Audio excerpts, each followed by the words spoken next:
दरवाज़ा किसी अजनबी ने खोला था। कैलाश जी ने पूछा, मैं तो यहाँ राधेश्याम जी से मिलने आया था, पर आप कौन हैं? लगता है आपने बाहर लगी नेम प्लेट नहीं देखी। राधेश्याम जी आज से 7 साल पहले यह घर बेचकर सपरिवार कहीं और चले गए। ओह अच्छा ठीक है, बोल कैलाश जी रायपुर एयरपोर्ट वापस रिटर्निंग फ्लाइट का इंतज़ार करने लगे। आज सपना हॉस्पिटल कुछ लेट पहुंची थी। कैलाश जी के ऐसे तुरंत फुरत रायपुर जाने के कारण वह अंदर ही अंदर कुछ डरी हुई और परेशान सी थी। हॉस्पिटल पहुंचकर वह सबसे पहले रूम नंबर 3 में वंशिका को देखने पहुंची। वहां जाकर देखा तो वंशिका को नर्सें चारों तरफ से पकड़े हुए थी। नर्स मिताली उसकी बाह पर इंजेक्शन लगाने की कोशिश कर रही थी, क्योंकि वंशिका हाथ पैर चलाते हुए चीख चिल्ला रही थी। पेशेंट की यह हालत देख सपना अपनी परेशानी भूल जल्दी से वंशिका के पास गई और उसके सर पर प्यार से हाथ फेरते हुए कहा, क्या हुआ वंशिका? सपना की आवाज़ सुनकर वंशिका 2 सेकंड के लिए शांत हुई और सपना की तरफ देखा। मौका पा मिताली ने तुरंत उसे इंजेक्शन दे दिया और कुछ ही देर में वंशिका का शरीर शिथिल पड़ गया और वह सो गई। वंशिका के सोने के बाद सपना ने एक नर्स से कहा, इसके पेरेंट्स को जितनी जल्दी हो सके आकर मुझसे मिलने को कहो। यस डॉक्टर, बोलकर नर्स वंशिका के पेरेंट्स को कॉल करने चली गई। सपना चुपचाप दुखी आंखों से सोई हुई वंशिका को देखती रही और सोचती रही, माँ बाप की महत्वाकांक्षाओं की शिकार इस लड़की को कैसे सामान्य जीवन में वापस लाऊं। सपना को याद आने लगी वह सुबह जब ओपीडी में पहली बार वंशिका से मिली थी। 12th का रिजल्ट निकला था और वंशिका को अपेक्षा से काफ़ी कम नंबर आए थे। माता पिता दोनों ने जमकर उसे डांट पिलाई थी, क्योंकि उनके अनुसार वंशिका का कैरियर अब खत्म हो चुका था। दुखी और हताश हो वंशिका ने पहले आत्महत्या करने की कोशिश की थी, लेकिन बचा लिए जाने के बाद गहरे डिप्रेशन में चली गई। तब उसके माता पिता की आंखें खुली और उसे लेकर वे वासुदेव मेंटल हेल्थ सेंटर में आए। सपना को जब पहली बार वंशिका की केस हिस्ट्री मालूम हुई थी तो उसे उसके माता पिता पर काफ़ी गुस्सा आया था, लेकिन अपने गुस्से पर काबू कर उसने कहा, आप लोगों ने अपनी महत्वाकांक्षा की आग में एक हरे भरे पौधे को जला दिया। अब इसके फिर से ठीक होने में समय लगेगा। क्या कहूँ डॉक्टर, यह सब मेरी गलती थी। मैं चाहता था कि मेरी बेटी टॉपर हो, IIT क्रैक करे, विदेश पढ़ने जाए, लेकिन इसके 12th में केवल 45% मार्क्स आए, इसलिए मैंने इसे थोड़ा सा डांटा था। वंशिका के पिता श्रीकांत जी ने दुखी स्वर में कहा, आपने साइंस पढ़ने की जिद की होगी, जबकि आपकी बेटी दूसरे सब्जेक्ट में अच्छी होगी। सपना ने गहरी सांस लेते हुए कहा। सपना की बात सुनकर श्रीकांत जी और वंशिका की माँ लतिका ने चुपचाप गलाने सिर झुका लिया। आज वंशिका को मेंटल हेल्थ सेंटर में एडमिट हुए 1 महीना होने जा रहा है और उसकी हालत में मामूली सुधार हुआ था। सपना ने सोती वंशिका को देखा और एक गहरी सांस ले रूम नंबर 3 से बाहर आ गई। अपने कैबिन में आकर सपना ने लैपटॉप खोला, अपना मेल चेक करना शुरू किया। अचानक वह एक मेल पर अटक गई। वह मेल एक इम्पोर्टेंट सेमिनार के बारे में था। सपना ने ध्यान से पढ़ना शुरू किया और मेल कंप्लीट करने के बाद उसके चेहरे पर हल्की सी मुस्कान आ गई। मेल में लिखा था कि डॉक्टर वासुदेव इंडिया आ गए हैं और वे अगले दिन सेमिनार हॉल में अपना रिसर्च पेपर पढ़ेंगे। साथ ही डॉक्टर वासु के वेलकम स्पीच की जिम्मेदारी सपना को दी गई थी। सपना ने तुरंत एक वेलकम स्पीच लिखनी शुरू कर दी। अभी वह 2-3 लाइन ही टाइप कर पाई थी कि उसके कैबिन का दरवाज़ा किसी ने बाहर से खटखटाया। स्क्रीन पर नज़रें गड़ाए हुए ही सपना ने कहा, कम इन प्लीज़। हेलो डॉक्टर सपना। आवाज़ सुनकर सपना ने चौंक कर सर उठाकर देखा तो हेल्थ सेंटर के assistant director mister Rakesh Mehra खड़े थे। राकेश मेहरा को आया देख सपना थोड़ा घबरा गई और अपनी सीट पर से खड़ी होती हुई बोली, सर आप? बैठिए बैठिए डॉक्टर सपना। राकेश मेहरा ने सपना के टेबल के सामने रखी चेयर अपनी तरफ खींचकर बैठते हुए कहा, यस सर, मुझे अपने कैबिन में बुलवा लिया होता। सपना ने बैठते हुए कहा, एक्चुअली डॉक्टर सपना, मैं कल की व्यवस्था देखने के लिए अभी पूरे हॉस्पिटल का राउंड ले रहा था तो सोचा कल डॉक्टर वासु के वेलकम स्पीच के बारे में आपसे बात करता चलूं। यस सर, मैं अभी उसी स्पीच पर काम कर रही थी। ओके, स्पीच के लिए अपने पहनावा पोशाक का ख्याल रखिएगा क्योंकि डॉक्टर वासु सादगी पसंद इंसान हैं। श्योर सर, वैसे सादगी मुझे भी पसंद है, शायद आपने पिछले 1 साल में नोटिस किया होगा। हाँ डॉक्टर सपना, और इसलिए हमने आपको वेलकम स्पीच के लिए चूज़ किया। Thanks a lot sir.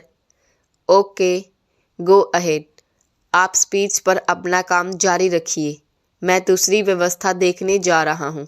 Yes sir, सपना ने फिर से खड़े होकर राकेश मेहरा को शी ऑफ करते हुए कहा। राकेश मेहरा के जाने के बाद सपना कुछ देर यही सोचती रह गई कि आखिर डॉक्टर वासुदेव कैसे होंगे। हेल्थ सेंटर में सभी उसकी इतनी इज्जत करते हैं पर कहीं कोई उसकी फ़ोटो तक नहीं है। यहाँ तक कि नेट पर भी उसका प्रोफाइल बिना प्रोफाइल पिक के है। आखिर ऐसा क्यों है? खैर, धीरे धीरे सब पता चल जाएगा। ऐसा सोच सपना ने फिर से अपना ध्यान स्पीच लिखने पर लगा दिया। शाम को घर पहुंचकर जब कैलाश जी को उसने लिविंग रूम में बैठे देखा तो उत्सुकता से पूछा, क्या हुआ पापा? कैलाश जी ने संक्षिप्त जवाब दिया, वे लोग शहर छोड़कर कहीं और जा चुके हैं। सुनकर सपना को अंदर से राहत सी महसूस हुई और वह फ्रेश हो अक्षत के साथ पास के पार्क में टहलने चली गई। अगली सुबह हॉस्पिटल के लिए काफ़ी गहमा गहमी वाली थी। हॉस्पिटल का हर एक स्टाफ अपने अपनी तरह से परफेक्ट हो डॉक्टर वासुदेव के सामने आना चाहता था। हेल्थ सेंटर के सारे पेशेंट आश्चर्यचकित थे क्योंकि आज के दिन उन्हें रोज़ की सफ़ेद ड्रेस की जगह रंग बिरंगे ब्रांडेड कपड़े पहनने को दिए गए थे।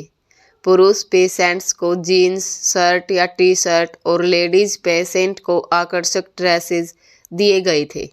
वंशिका को भी एक खूबसूरत सा एथनिक ड्रेस रेड कलर का लहंगा मिला था, लेकिन वंशिका उसे पहनने को बिल्कुल भी तैयार नहीं थी।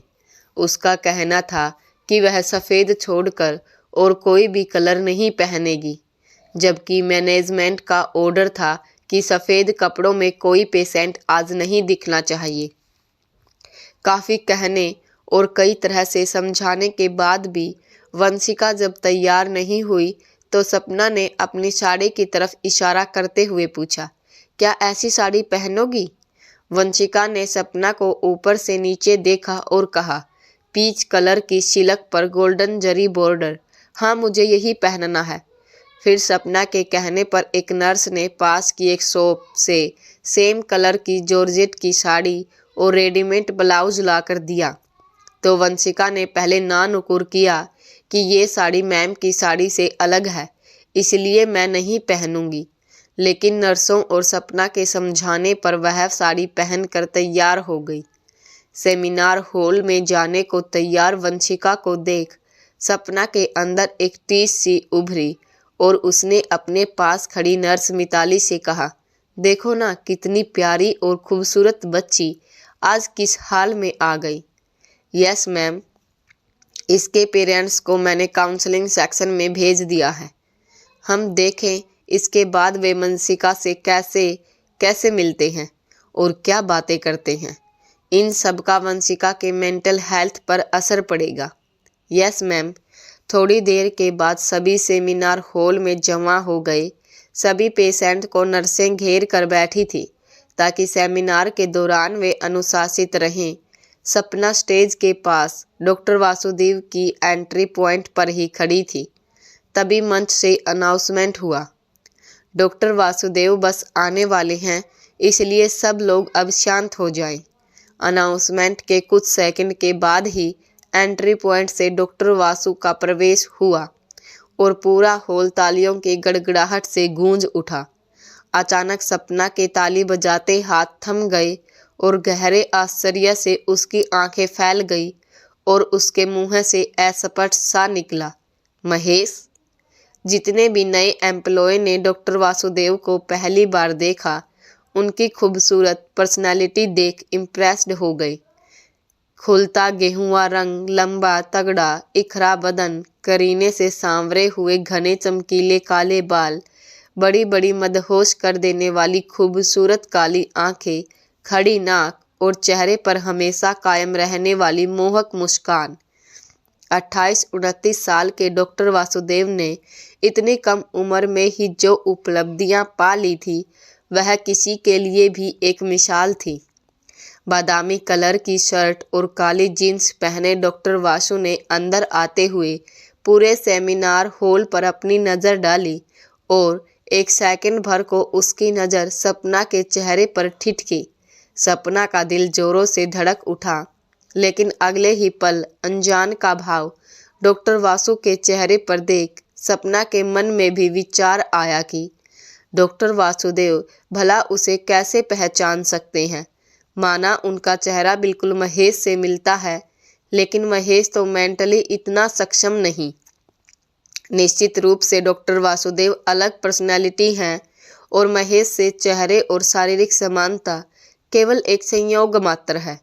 ऐसा सोच सपना ने अपने आप को समझा लिया और वह मुस्कुराते हुए सेमिनार हॉल के स्टेज पर चढ़ते डॉक्टर वासुदेव को देखने लगी, जिनके स्टेज पर लगे चेयर पर बैठने के बाद सपना को उनके लिए वेलकम स्पीच देना था। लेकिन स्टेज पर पहुंच डॉक्टर वासु ने फिर से पूरे हॉल पर नज़र डाली और बैठने की बजाय माइक के पास खड़े हो गए और बोले, हेलो एवरीबॉडी। आवाज़ सुनकर सपना दिल धक से हो गया, बिल्कुल वही महेश की आवाज़। अपनी जगह पर खड़ी सपना अपनी पिछली यादों में जा रही थी और हॉल में गूंजती डॉक्टर वासु की आवाज़ जैसे उसे अपने घेरे में लेती जा रही थी। डॉक्टर वासु लगातार बोल रहे थे, एक लंबे अरसे के बाद आप सबके बीच आकर ऐसा लग रहा है जैसे मैं अपने घर आ गया हूँ। अमेरिका में रिसर्च में बिजी रहने के बावजूद कोई दिन ऐसा नहीं रहा जब मुझे आप सब की याद नहीं आई हो। डॉक्टर वासु की इस शॉर्ट स्पीच से हॉल में बैठे सबके चेहरे खिल उठे और पूरा हॉल तालियों की गड़गड़ाहट से गूंज उठा। लेकिन सपना एकदम शन और खोई हुई सी चुपचाप खड़ी रही तो उसके बगल में खड़ी सीनियर डॉक्टर मधुलता ने उसके कंधे पकड़कर हिलाते हुए फुसफुसा कर पूछा, आर यू ओके डॉक्टर सपना।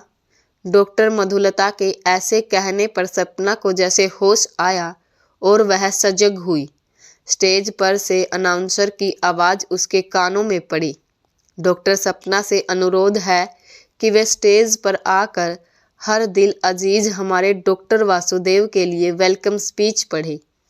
सपना ने खुद को मन ही मन व्यवस्थित किया और सधे कदमों से स्टेज की तरफ बढ़ गई। स्टेज पर पहुंचकर माइक के सामने खड़ी सपना की निगाह खुद ब खुद डॉक्टर वासुदेव की तरफ चली गई तो वह अंदर से जैसे कट कर रह गई। डॉक्टर वासु भी उसे देख रहे थे। पल भर को दोनों की नज़रें मिली और सपना ने तुरंत अपनी नज़रें नीची कर स्पीच पढ़ना शुरू कर दी। ऑनरेबल डॉक्टर वासुदेव एंड दूसरी तरफ डॉक्टर वासुदेव के माथे पर बल पड़ रहा था और वे सोच रहे थे, इस नई डॉक्टर में ऐसा क्या है जो मुझे अपनी तरफ खींच रहा है। नहीं चाहते हुए भी मेरी नज़र बार बार उसकी ओर क्यों चली जा रही है। सपना ने अपनी स्पीच जैसे तैसे पढ़कर ख़त्म की और लगभग भागते हुए स्टेज से नीचे आ गई। सभी डॉक्टर्स और स्टाफ उसे अजीब नज़रों से देख रहे थे। सपना के माथे पर ऐसे में पसीने आ गया था और गला सूख रहा था, क्योंकि उसने नोटिस किया था कि पूरी स्पीच के दरमियान डॉक्टर वासुदेव की नज़रें बार बार उस पर आकर कुछ सेकंड्स के लिए ठहर जा रही थी। नीचे उतर वह अपने लिए लगी चेयर पर बैठ जैसे ही टेबल पर रखे गिलास का पानी पीने लगी, एक घटना घट गई। सपना की स्पीच खत्म होते ही वासुदेव को अपना रिसर्च पेपर पढ़ना था। जैसे ही वासुदेव ने रिसर्च पेपर पढ़ना शुरू किया, अब तक धैर्यपूर्वक चुपचाप बैठे पेशेंट्स का धैर्य जवाब दे गया था और कुछ पेशेंट चीखने चिल्लाने लगे। डॉक्टर वासुदेव ने सभी पेशेंट्स को वापस वार्ड में ले जाने का आदेश दिया और उनके हॉल से निकल जाने तक 2-3 मिनट रुक कर अपना पेपर पढ़ना शुरू किया। रिसर्च पेपर पढ़ने के बाद डॉक्टर वासुदेव का सवाल जवाब का सेशन था, जिसमें डॉक्टर वासु के जवाब देने के फनी और रोचक स्टाइल के सभी कायल हो गए। सेमिनार में हेल्थ सेंटर के ट्रीटमेंट प्रोसेस में भी कई चेंजेस किए गए, जैसे सभी मेंटल पेशेंट के लिए रोज़ 15 मिनट से आधे घंटे की योग निद्रा को कंपलसरी का दिया गया। लगभग पूरे दिन चले इस सेमिनार के बाद जब सपना घर पहुंची तो बुरी तरह से थक चुकी थी। उसके दिमाग में एक साथ महेश, अक्षत और डॉक्टर वासुदेव के चेहरे गडमड हो रहे थे और उसका मन इसमें बुरी तरह से उलझा हुआ था। घर आकर उसने इस संबंध में अपने पापा कैलाश जी से बात करनी चाही, लेकिन उसका मन एक शब्द भी बोलने का नहीं हुआ। वह चुपचाप आकर अपने बेडरूम में लेट गई। तभी लिविंग रूम में खेलता हुआ अक्षत सपना के पास आया और बोला, क्या बात है मम्मा, तुमने हॉस्पिटल से आकर आज मुझे प्यार भी नहीं किया और चुपचाप बेडरूम में आ गई। कोई बात नहीं बेटा, बस आज मेरे सिर में दर्द है, इसीलिए, सपना ने अक्षत को अपने पास खींच प्यार करते हुए कहा। दूसरी तरफ सेमिनार के बाद डॉक्टर वासुदेव जब अपने कैबिन में गए तो उसे लग रहा था कि सपना की उल्हानों से भरी आंखें उसका पीछा कर रही हैं। उसने टेबल पर रखा पानी का गिलास उठाया और एक सांस में उसे गटागट पी टेबल पर रखते हुए अपने आप से बोला, यह क्या हो गया है तुझे?